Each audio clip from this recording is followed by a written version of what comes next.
The whole premise for this build is based around these two questions. Number 1, what if Don Lothario's life fell apart and he had to start over? So his tangled affairs with the Caliente family blew up in his face, they kicked him out, and he has to find a new place to live and do some self-examination. Question 2, what would be the most unlikely living situation for him to be in that would be both funny and help him develop as a person? Reflecting on these, I came up with the idea for this build and the household that lives here. So here's the situation. Don has been living his life as a fuckboy sugar baby for the past few years, so he doesn't have a lot of money. He needs to find a place to live quick because he just got thrown out on the street by his exes. So he sees a posting for a room for rent with what seems like a group of fun bros. When he shows up, however, turns out he'll be living with a trio of elderly women who are looking to live it up in their retirement years. So Golden Girls meets New Girl vibes. I absolutely love the premise of this and think it would make for such a fun household to play in. With The Sims 4 Lovestruck coming out, I figured now is the perfect time to bring this kooky household to life. For the house, I went with a mid-century style duplex that I'm building on the 40 by 30 Cacti Casa lot in Oasis Springs, which is where the Roomies household lived originally. Taking them out to make room for a new household that's partially inspired by New Girl as well seemed like a good fit. They'll get over it, just move them into an apartment in San Myshuno or something. That would be a better fit for them anyways. These duplexes belong to 3 friends who bought them together to live out their golden years with their besties. Living in the home on the right are Bernadette Fuchs and Ruthy Ness. Yes, Bernadette absolutely lives up to her name and loves jesting about it. The home on the left belongs to Pearline Emery and is the one with the room for rent that Don will be moving into. I wanted the look of these to be a mix of cute, colorful, vintage, and a bit kooky. For the exterior colors, I did pastel siding in blue and green, then added in some colorful front doors later on. I also brought in a lot of terracotta accents to fit in with the retro desert vibes, which you'll see in the privacy fence and tile flooring I put in eventually.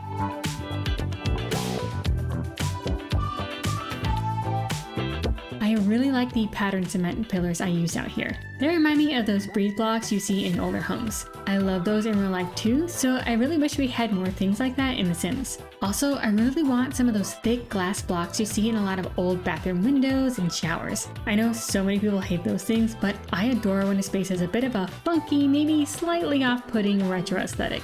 The home I'm living in right now is from the 60s and is definitely odd, which is why my partner and I picked it. There's this huge octagonal room with a weird pointy fireplace in the center, and it is so hard to furnish the space. I know it pisses so many people off to live in it, but it's quirky and we like it.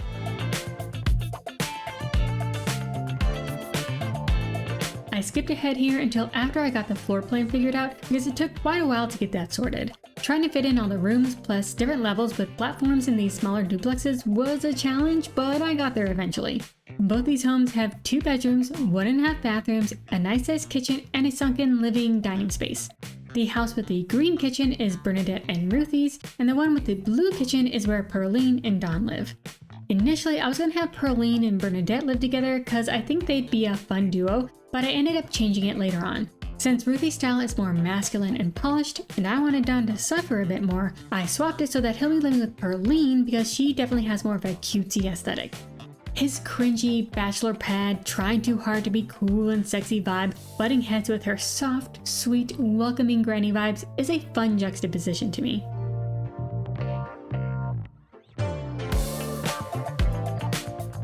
Since this is a duplex, both homes would have been built at the same time, so I kept a lot of the main fixtures the same in both spaces. The floor plan, kitchen layout, flooring, etc. I just swapped out some of the colors. Let me give you the rundown of the Sims who I've made to live here. First, I'll introduce you to Bernadette and Ruthy since I'll be working on furnishing their home first. Bernadette is very much the Blanche of the Granny trio. She is a serial romantic who's adventurous, non-committal, and romantic. She likes dancing, mixology, fitness, knitting, and bowling. In fact, all the women like bowling, and in my game, I made them a club called the Bowling Babes. I imagine their club outings involve a lot of gossiping, drinking, flirting, and by the end of the night, definitely some hijinks. Who says grannies can't be a rowdy, pouty crowd? But yeah, Bernadette is sort of like an older female version of Don Lothario, but she's definitely more mature and socially adept than him. I put her at the senior manager level of the business career. I did set up all the women with careers, even though they're meant to be retired, so that you can get a feel for their backgrounds. So just have them retire when you start playing with them if you want. Bernadette has never been married. I think she'd likely have no kids or perhaps one adult son who's a bit of the dark, mysterious rebel type. I'm imagining someone like Robert from Dream Daddy.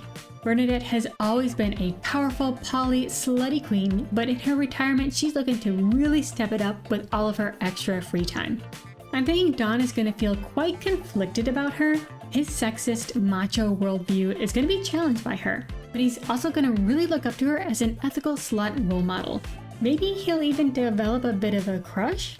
I doubt Bernadette will be much into Don as a romantic partner, but I could see her taking him under her wing and teaching him the ropes to being a better partner. Ruthy is a cool auntie type of the group. She has the party animal aspiration, is neat, a music lover, and self-assured. I put her at the cultural connoisseur level of the critic career. My vision for her is that she was a bigwig in the music industry and worked with a lot of famous rock bands in her day. We don't really have anything like that in The Sims, so I did what I could. She likes singing, guitar, piano, dancing, bowling, wellness, and gardening. She absolutely has never been married and does not have any kids. Having a slow-paced, relaxing retirement is not an option for Ruthy. Although she enjoys her quiet time in the garden and practicing her yoga and meditation, she really comes alive when hosting gatherings and hitting the town. Don is most definitely going to wish he was as effortlessly cool and confident as Ruthy. Ruthy and Bernadette live together in this duplex we're working on with the green kitchen. Ruthy is into the clean, mid-century aesthetic and warm, earthy colors, while Bernadette likes a more sophisticated yet earthy aesthetic with lots of warm pinks, reds, and yellows. I try to mesh all these together in their home. I wanted the vibes to be both retro cool yet still a bit kitschy granny. So lots of different inspo went into this home, but the end result suits them quite well, I think. Their place is so timelessly hip yet still kind of dated and weird. I am jealous that I will never be this effortlessly cool in my life, and so are you. Yes, I'm looping you into this too. If you say you are not envious of these grannies, you are lying. This bedroom belongs to Ruthy. For her room, I went with a mix of timeless, mid-century modern with touches of boho. I really liked that rocking chair in the corner, but when playtesting, it was causing routing issues, so I ended up swapping it for something else in the end. Ruthy's room is probably the one that most closely matches my own style, or at least what I aspire to. My home is definitely not this put together and cohesive. I spent so much time designing spaces in The Sims, you'd think that my own home would look good, but no. There are a few half put together areas that I'm like, okay, that's not bad, but for the most part, it's a mess. If only I could have like half the dedication I do for decorating The Sims in real life, my home would be looking pretty good. For example, I have finally framed most of the art I've collected over time and just had them all piled up in a corner of my bedroom. Maybe I'll work on finally getting those hung up this weekend, but I don't know. I am both lazy and a perfectionist when it comes to aesthetics, which is a bad combo. It means I'm hesitant to put stuff up on my walls because I always feel like I'm missing something and that I should wait until I have everything I want to decorate so I don't have to change it later. But that's just not how interior decorating works. It's always in flux and I just have to get over it and decorate with what I have right now. Alright, I'm gonna do it. I'm gonna hang shit up this weekend. Alright.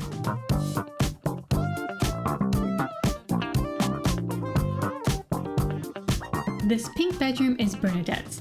It's very plush and feminine in here. I love this bed for her. It just looks so comfy and oozes lounging in bed all day sort of vibes. Which, knowing Bernadette, is exactly what she's planning on doing. Whether that's spending all day pampering herself or having some sensual time with one of her partners. This room is very much her oasis, her throne room, and we love that for her.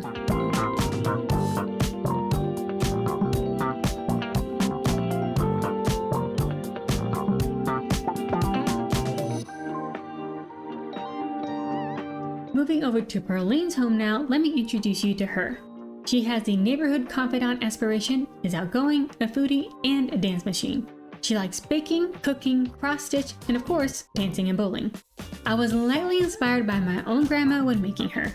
When I picture my grandma, I always envisioned her cooking in the kitchen and being a bit embarrassing by dancing to her oldies music and trying to get us grandkids to join in. Pearline is at the student services officer level of the education career. As far as marriage and kids go, I can see her wanting those things, but they just never happened for her in her youth. She's made peace with all that though, and in her retirement years, she's looking to have fun, casually date around, and spend time with her besties. She has always wanted a grandkid to dote on and teach life lessons to, so I think she'll be quite excited to have Don move in.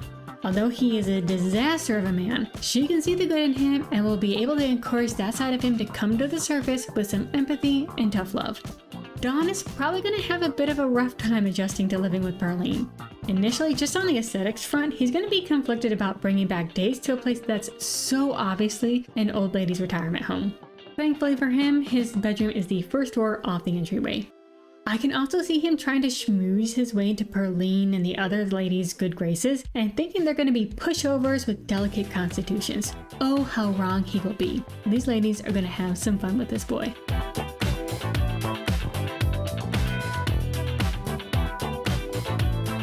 After what will probably be a pretty rough transition period of him coming to terms with being a background character in these women's vibrant lives, I think Don will really start loving living here. Having his masculinity and assumptions about women, especially older women, challenged in so many ways will be good for him and could lead to some much needed personal growth. These ladies are truly the heroes of the Sims universe. Seeing as it was the Calientes he fucked over, literally and figuratively, to have him wind up in this situation, things have gone badly for him. I am sure they quite ruthlessly eviscerated him when kicking him out, which they absolutely have the right to. Go on ladies, live up to the bad bitches we know you are and absolutely crush this man. Knowing them and their connections also has me wondering what other schemes they're cooking up to make him regret messing with the Calientes. So yeah, Don's ego is likely in a delicate state when he moves in here, and he'll be ripe for some self-reflection.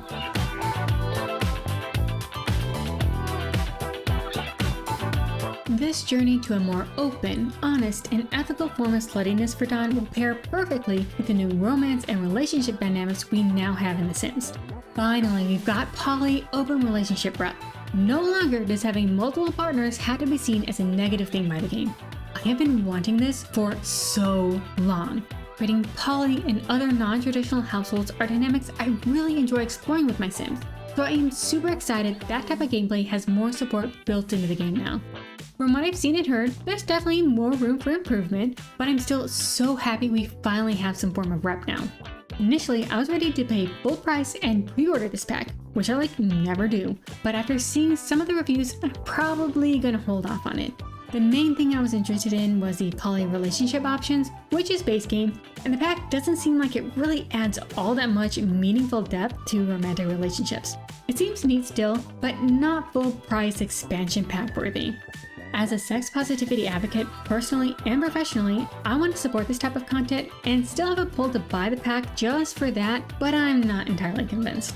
What do y'all think about Lovestruck? Will you be getting it? What do you wish was included that's not?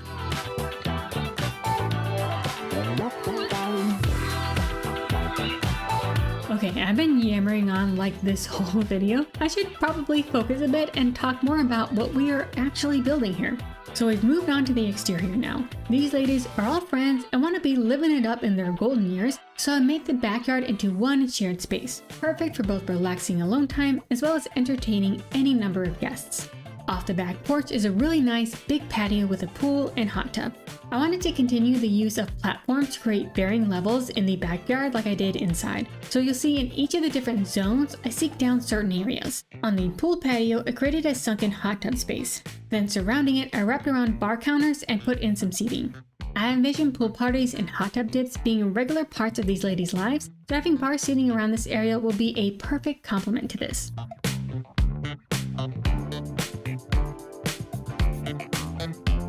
We are in Oasis Springs, so the weather is going to be hot and sunny a majority of the year. And what better way to take advantage of that than hosting plenty of cookouts? Extending from the hot tub area, I added in a nice outdoor cooking space. There's a big fancy grill and really nice stone counters, all covered by a lovely trellis thing. To build it, I used those breeze block-like columns, the wood wall sliding from Snowy Escape, and a base game awning. Once I got those all placed, in true Sims Builder fashion, I then covered it with plants. I know, this yard is already looking pretty lavish for some retired grannies, and it totally is. But hey, that's just what a group of successful single ladies with no kids can do when they combine their power and disposable income. Plus, they're here for a good time, not a long time, and they deserve to live their golden years to the fullest, so I am here to deliver that for them.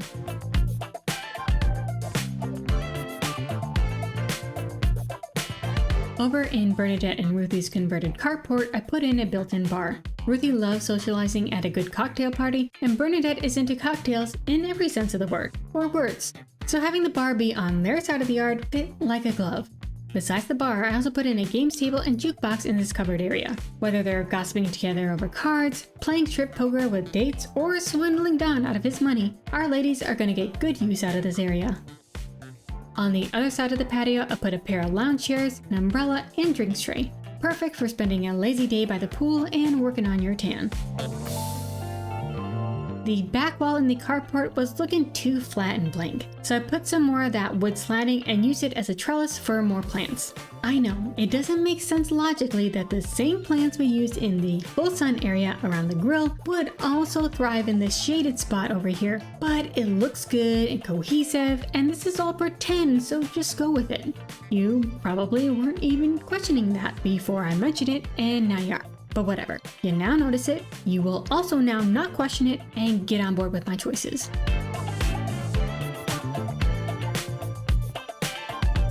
In Pearline's carport area, I put in the same sort of wall trellis thing that I did on the other one. I also put up a dartboard for a fun activity to do. I think the first time I ever played darts was in my grandma's basement, so adding in one here made sense to me.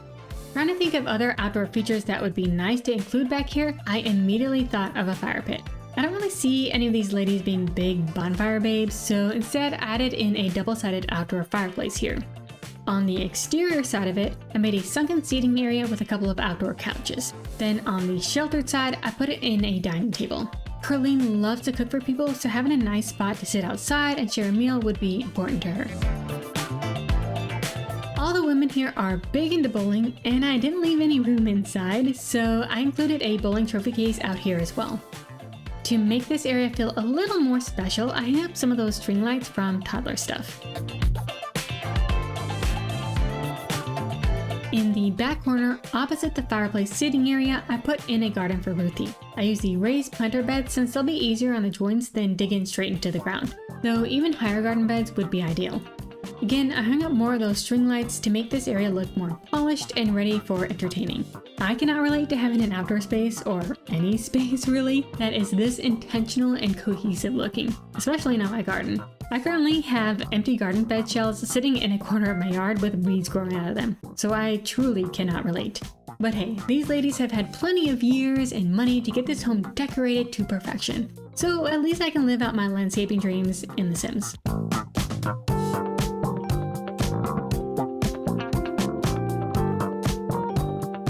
Now that I've gotten all the main gameplay items placed in the yard, next up I'm working on the landscaping. I wanted it to mesh well with the world around it, so I used some of the same trees you see around Oasis Springs. Besides those, I also put in some cacti and other plants you'd find in the desert. To blend things and fill in some of those empty spaces, I added in some grasses. I tend to do pretty lush, layered landscaping, so doing a more minimal, sparse desert yard was quite a change from my typical style, but I still enjoy doing it. I really don't like doing a bunch of the same thing over and over, so this was a welcome change of pace for me. Even though I consider this yard to be quite minimal for my style, it still looks quite intentional and well manicured in the end. Even after putting in all the plants, the landscaping wasn't really popping enough for me. Instead of layering in more plants like I usually do though, what I did to add more dimension and interest was to create sunken garden beds. The platforms were kind of finicky to work with, especially since I had already put in most of the plants, but it was well worth the hassle for how they look in the end. So I'm just going through, finishing up the final touches of the yard, then I go back inside and put in the wallpapers off camera. So let's go ahead and hop into live mode and check out the final build. Since we were just working on it, let me give you a tour of the yard first. This feisty granny house would not be complete without a naked gnome. And when else are you gonna get a chance to use this weird little table thing? Over in the right side yard, here is the bar area with the card table and horseshoe pit. Looking like a fun time over here. At the back is our gorgeous pool and grill area. With a space like this, the pool parties here must be the talk of the town for sure. Their beautiful garden is in the corner over here. I added in a bistro table for romantic evening nightcaps or peaceful coffee time in the morning. The other side yard has the outdoor dining and lounge areas. Whenever there's good weather, I'm betting this is where you're likely to find our Sims hanging out on most days. Moving inside, we'll take a look at Bernadette and Ruthy's place first. Directly off the entry, there is a half bath on one side. Both of the homes have one. Then on the other side is Bernadette's room. Convenient access for bringing a date back late at night. It's very plush, very feminine, and romantic in here. Between the bedrooms is a shared full bathroom. You didn't see it in the speed build, so here it is now. Dated, but cute. On the other side, we have Ruthy's bedroom. Very cool, clean, and retro. Suits her quite well. Here is their finished living and dining space. I give them a full-size dining table because they're the pair that's most likely to host people over at their place. This is their finished kitchen. The avocado green is a lot, but I really like it for them. Moving over to the other home, here is their kitchen. Same layout, just with more of a pastel 50s color theme instead. Bernadette is super social as well, but I see her being more of an intimate gathering one-on-one person, so she gets a cute little bistro table for her dining area. Lots of soft colors and fabrics throughout this home. Such a sweet, homey feel going on in here. Bernadette's bedroom continues this. It is small yet comfortable and inviting. Here is a shared bathroom for this home. Don is not going to like the fact that he's going to have to take baths instead of showers, and that is exactly why I did it. Here is Don's room. Big fuckboy energy going on here, but it is perfect for him. Initially, I was considering the leopard print rug, but once I paired that werewolves poster with the teeth and the tiger decal from Snowy Escape, I had to go with the tiger print instead. Can you not imagine Don standing in front of this mirror, doing power poses, and trying to embody his inner tiger energy to psych himself up before a night out? Come on, it is almost too perfect. That is everything. I know I barely talked about the actual home during the speed build portion of this, but I'm just so hyped about the Sims and storyline for this lot.